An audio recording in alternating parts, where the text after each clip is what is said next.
In Ontario, that number has grown specifically well beyond 50% to have access to a nurse. That takes more time, obviously, with the patient beyond what the physician will spend.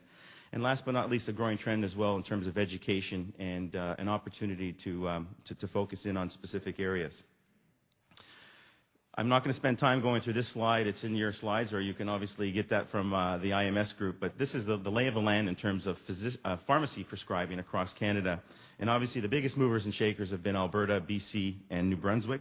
But I can tell you there's proposed legislation across Canada in terms of increasing the role and the level of pharmacy interaction and intervention with regards to pharmaceutical selection.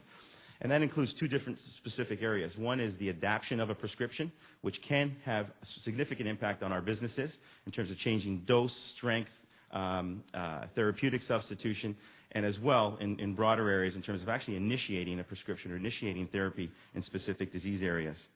If we just take a look at Alberta as an example, this is where we have the most history in terms of pharmacy prescribing. Since April 2007, pharmacists have been able to adapt a prescription to actually prescribe in case of an emergency, and last but not least, to initiate drug therapy. On the right panel, you can see what currently is happening, that the majority of pharmacists are actually involved in these level of activities. The majority of pharmacists are also involved, and they account right now for about 2.5% of prescriptions. So one might argue that's still very low to moderate, but I can tell you that it really is disease-specific and dependent, which I'll show you on the next slide. The other take-home message is right now they're not really focusing on initiating therapy, but they can have a significant influence on adapting therapy, which may be to change therapies across brands based on specifics that a patient may have in terms of compliance and access.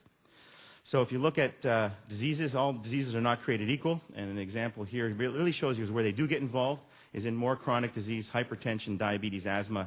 These are areas where they feel very comfortable, that they see the patient on a routine basis and can make an impact. Similarly, the nurse practitioner prescribing is really provincial dependent, and you can read through the list at your own leisure, but it really specifically will be assigned to a list, a formulary, and or a certain class of medications that they can prescribe. But once again, they can have influence and can definitely initiate a prescription. So that's from a regulation perspective. If we just look at it from a perception perspective, so what does the community think, what do patients think about pharmacists?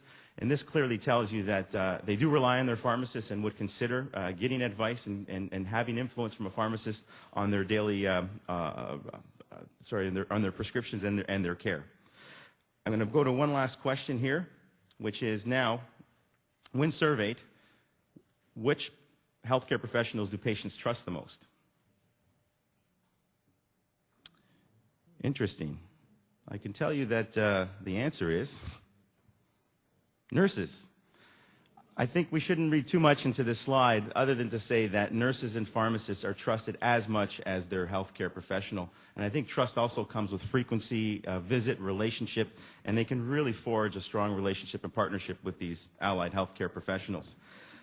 If you just look at where the future is, so those are some of the trends, those are the trust, and if you look at what pharmacists really want to do going forward, this slide really tells you that they want to get out of the area of just dispensing and get more into providing pharmaceutical care, services, disease management, and that's where they think, obviously, their value in terms of time and their influence in terms of patients will also make a difference. I think this is also an important slide that tells us when we can actually get a pharmacist to take action, that 3 out of 4 times they can actually influence a prescription and get a prescription changed at the physician level. So they may not be the initiators once again, but they're definitely key influencers in terms of making that pharmaceutical decision. One last slide, which is basically closer to home in terms of diabetes, is an area where Novo Nordisk is focused as a company. This really tells you why a pharmacist or an allied health professional would be interested in certain disease states or products, that consumers in diabetes frequent more, they spend more, and are a more profitable customer. So there's obviously a reason as well for them to take a vested interest in the approach. In terms of the services they do provide, so this is not the Alberta example, this is the broad example. The broad example is really to say that pharmacists are already engaging in specific areas, and these are the areas, in my opinion, that they'll make the most difference in terms of their impact in the next 3 to 5 years. My summary slide is really to say that there are obviously some challenges and opportunities. The opportunities, I think, are beyond just direct influence. There's a lot of indirect influence that these nurses and pharmacists will have. You can get better access to them, better patient outcomes. So if you're more compliant, that also can help our market growth and help our products be used in the most appropriate way. That they're very influential in chronic diseases and that they have a more engaged patient. From a pharmaceutical perspective, that means new challenges. It's new marketing approaches. It also means how are we going to deploy our people? How are we going to ask our reps to go out there? What is our call plan going to look like? Tailoring our presentations, tailoring our education to different audiences is a challenge in terms of our knowledge base and our competency. And last but not least, obviously with more customers and a more diverse group of customers, that's going to cost the industry more, and I think that's going to be a challenge that we're all going to have to face. Thank you.